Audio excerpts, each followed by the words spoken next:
As writers, how often do we shy away from controversial topics? Many writers have struggled with this. And for me, just thinking about these sorts of stories makes my brain worry about getting them wrong. But I don't want this fear to limit my writing. So I decided to model an author with no qualms about writing difficult topics. One who's written about terrorism, censorship, vulgarity, and religion. Salman Rushdie. And to overcome this limitation, I will emulate Salman Rushdie's routine as well as his approach toward writing controversial topics as I write a new short story, and hopefully learn to take on any topic and find the human truth with it.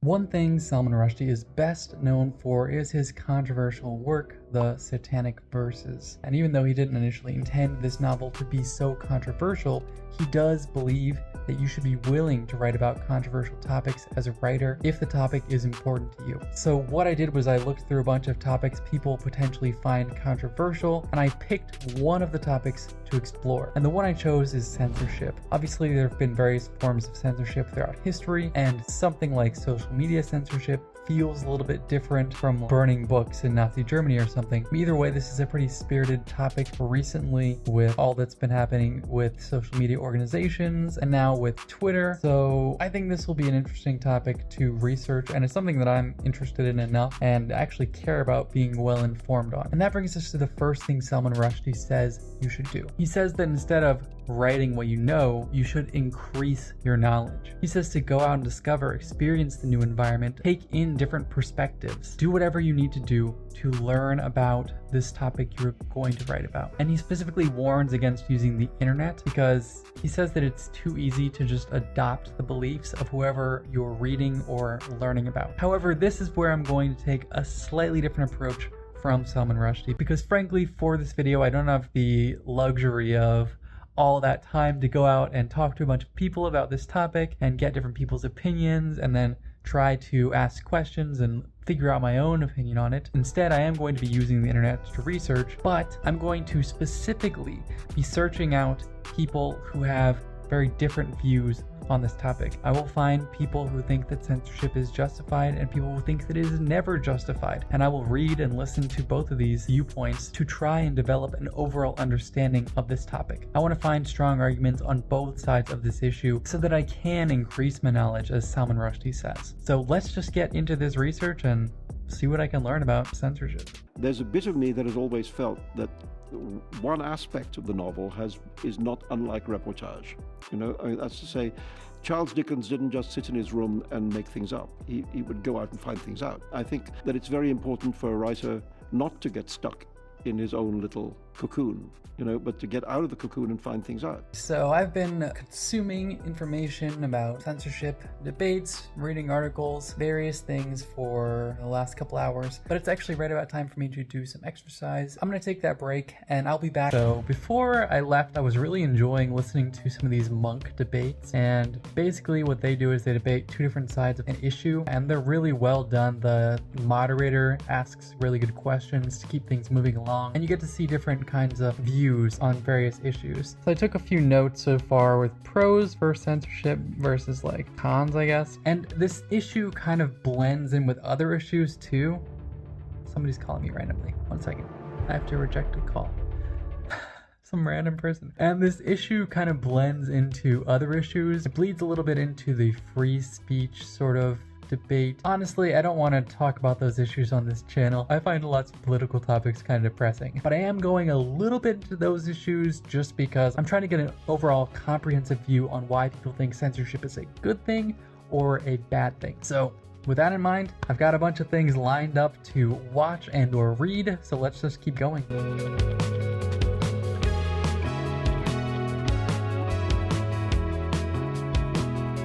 So I just spent the last 8 hours researching this topic. It was interesting to try to look at it from a new perspective, because normally we get so caught up in our own perspectives. We're not always open to trying to figure out why other people think the way that they do, especially if people think in a way that's different from you. So I did take a lot of notes, but for now, I need to eat some dinner and do some Japanese and all that other stuff, so I will see you then. I still need to go through and try to make these arguments as good as I can. So that's what I'm gonna do right now. I'm gonna take some time to go through all of the points that I listed for both pro and against censorship arguments, and I'm going to try and distill these into the most strong arguments that I can create.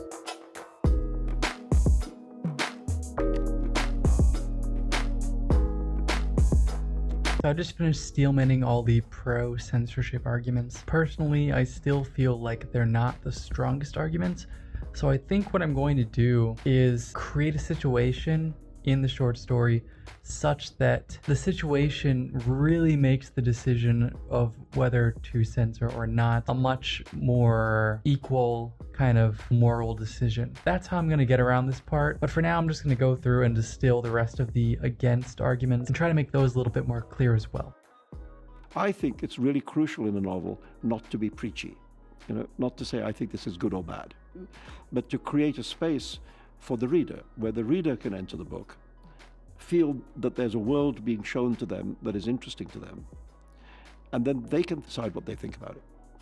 So I just worked through distilling the arguments for both the against and for positions. So now that I've cultivated a somewhat diverse, or at least studied understanding of the different viewpoints on this issue, I'm going to take some time to figure out a story idea for it. And I'm going to try to balance a few different things while I'm coming up with this story idea. First, I need a story that lends itself to discussing this topic. And I think the way that I'm going to do that is I'm going to give two characters opposing viewpoints on the topic. This is a short story. The two characters is all I've got. And then I'm going to put them in a situation where they have to make a decision on this topic and where it's morally gray which side is better. Another thing that I'm trying to focus on is making sure that I can pursue the story in the story world I'm trying to create for my next novel. So I'm going to at least set it in this world somewhere and try to play around with the world. That way I can keep exploring this place. And the last thing that I want to keep in mind is something that Salman Rushdie talks about. He advises to draw inspiration from old stories. He says these stories still exist because of the deep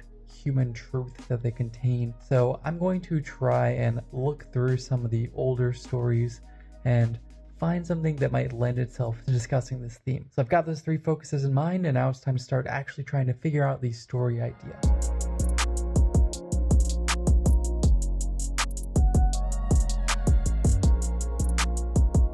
So I just finished up a bunch of brainstorming about the general concept of the story. So I decided to rely on two sorts of classic stories as the inspiration for this. One is a traditional story, Othello. If you don't know, in this story, there's a character, Iago, who convinces Othello that his wife is unfaithful. This ends up causing Othello to kill his wife. I'm not going to be copying the entire structure and anything like that, rather just the way that Iago slowly introduces more and more evidence and events to persuade Othello to act in the way he wants. And what I'm going to combine it with is this story from history of the first emperor of China, Qin Shi Huang.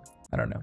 Anyway, he was trying to create unity in the empire, and he was very much opposed to competing ideas that he felt would create dissent. He also wanted to make sure that the history of China began with him. So because of that, he destroyed a lot of books that came before and competing ideas of Confucianism, and he even potentially buried alive or just killed 400 plus Confucian scholars. The way this is going to play out in my story is that I'm going to have two characters. One is the actual ruler of a fledgling kind of new empire, and the other is an advisor. And the new emperor is a little bit more idealistic, and he thinks that people should have freedom of thought and freedom of speech, and that's those sorts of ideals. He's kind of more on that side of the argument.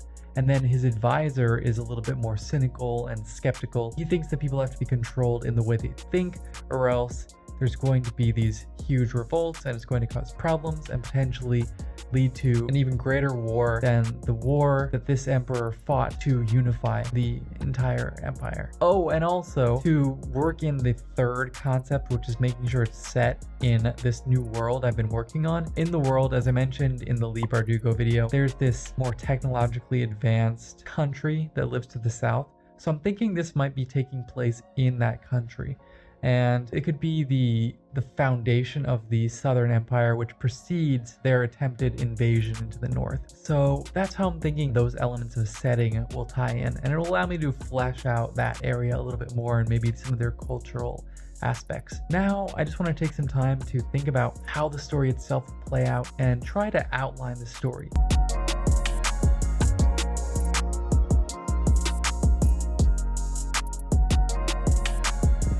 So I was able to create a basic synopsis of what's going to happen in the story. For right now, I'm going to stop working on this for a little bit because I'm doing some swimming today for exercise. I need to get ready for that. And when I get back, I'm going to work on finalizing this outline. What's going on? I just noticed that my hair is looking a little bit crazy. I went swimming, and then I took a shower, and then I went to the grocery store and I just let it dry naturally. So it's a little bit all over the place, but you'll have to forgive that for now.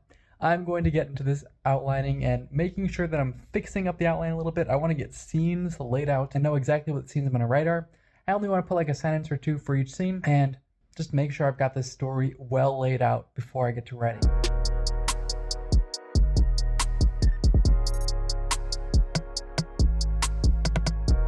So I figured out the goal conflict resolution for all of the scenes. Of course, some of them are sequel scenes, so they don't have a goal conflict resolution. But either way, I figured out the scenes. Tomorrow, I'll be ready to write. And because we're writing like Salman Rushdie, and he says that he writes first thing in the morning before doing anything else, I will be getting out of bed and writing as soon as I do that.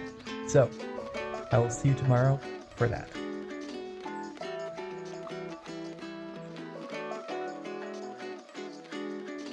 Time to write. Let's get up. So now I'm ready to write. Unfortunately, I just realized that I messed up because Salman Rushdie, the current version of Salman Rushdie, doesn't actually outline his stories. He says his writing is more of an explorative process. I outlined yesterday because I didn't even remember that. I forgot about my research that I'd done. However, I still think it's okay because when he was a young writer, he did use an outline, and only when he got more experience and when he really understood story form without having to write everything down did he switch to a more explorative process. So it still could work for me because, you know, I haven't been writing for that long. It might be a little bit of a cop-out because I literally forgot. I don't know how I forgot about this. I should have read forward in my notes. But either way, it's time to write.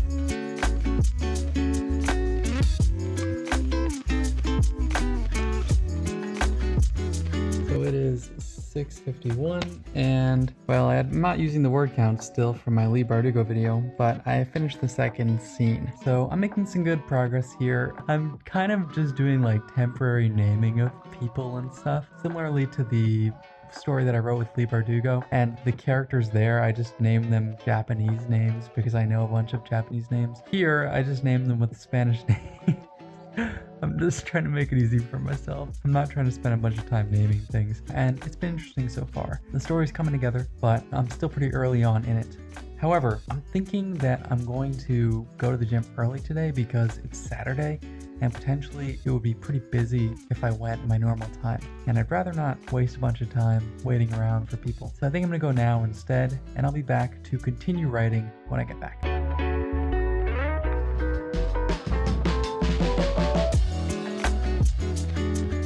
So I just finished the fourth scene in the story, and this is coming along nicely. This is actually a really fun story to write. The censorship elements are not yet there. There's a little bit of a disagreement on it, but we're going to get to that later on. Don't worry. I'm about halfway through, so I think I'm going to stop here, and I will be back to finish writing the story tomorrow. What is your own organization? I just get up in the morning and work. I just do it like a job. A novel is a very long piece of work, and if you don't have that kind of organized approach to how you do it, it just never gets written. I'm back. I'm up. It's time to write. Let's go. So I'm out of bed, and I'm ready to start writing. I have 4 scenes left to write here, but these should be some fun scenes. I wrote a really fun one before the end of yesterday, and now they're only going to get more interesting. So I'm excited for that. However, the first part of Salman Rushdie's routine is not actually writing, it's reading over what he wrote from yesterday and making, some small changes and revisions along the way. So I don't usually do this, but I'm going to try it out and see how it goes for me. Let's just get started.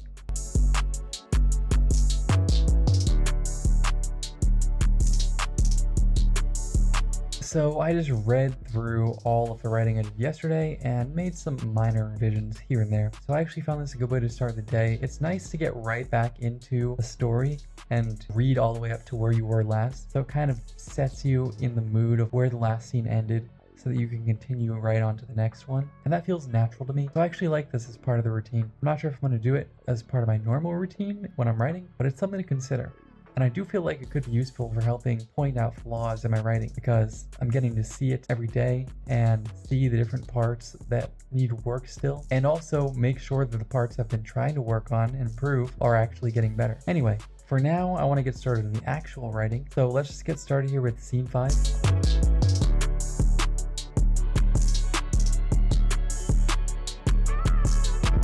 So it is 6:04 and I have gotten to scene 7. So I only have 2 more scenes to write in this story. There is one thing that I have been doing as part of Salman Rushdie's routine, which I haven't talked about yet, and that is revising as I go. I'm writing a little bit more intentionally and trying to create a very clean first draft, because this is the way that Salman Rushdie says that he writes. Now, normally I don't exactly write in this way. Often I write a little bit closer to the 0th draft style of just turning off the internal editor and trying to get the words onto the page. But I've actually found this style of writing to be pretty useful. I think if you have the story already worked out to a decent degree, then it can make sense to do this style of writing, because you already know that you're not going to have these huge major revisions where you're getting rid of entire scenes, or depending on the length of the story, at least not that many of them. And this means that it actually might make a little more sense to write it more cleanly the first time, instead of having to go through another whole round of revision to turn the writing into more clean writing. So I'm on the fence about that one, and I guess I'll have to try it out a little bit more to see if I want to make it part of my normal routine. But I already don't write completely with the internal editor off, because frankly, I can't shut that thing up.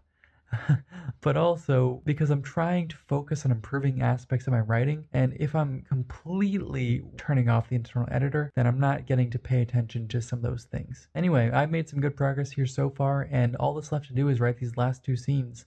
These should be some fun ones, some of the best ones of the story. So let's just get started. Because I think actually one of the things that the novel as a form is really good at is establishing between the writer and the reader an agreement about the nature of the truth. You know, you read a book that you love and you think, yes, this is how the world is. This is how things are. This is how we are as people. So I just finished writing this story, and it was actually really interesting. It's not the normal type of story that I would like to write.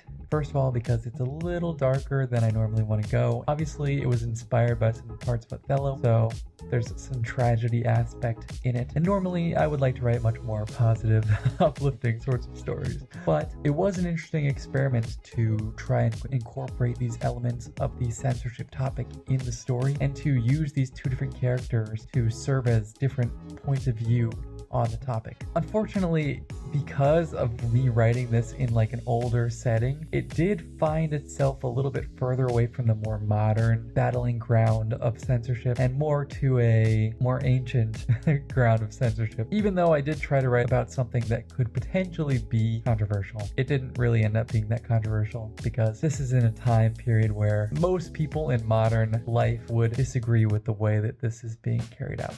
So even though my story didn't really end up being that controversial in nature, writing like Salman Rushdie was a good reminder of 2 things. First, the value of diving deep enough into a theme or topic to find logical arguments across the spectrum and use the story to pit these arguments against each other. And second, the value of searching for truth within the story. Because even though I didn't purely discovery write this story, I let the story take me in a new direction that felt more real and true. And this search for truth is what storytelling is all about.